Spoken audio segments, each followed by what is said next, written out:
त्याच्यात त्यांनी शिवाजी महाराजांचं एक बालपण दिलंय शिवनेरीचं.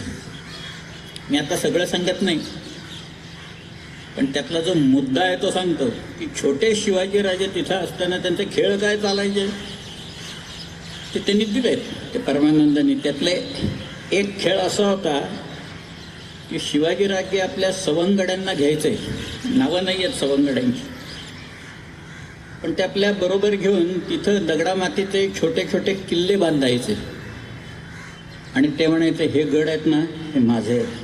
तर दिले परमानंद.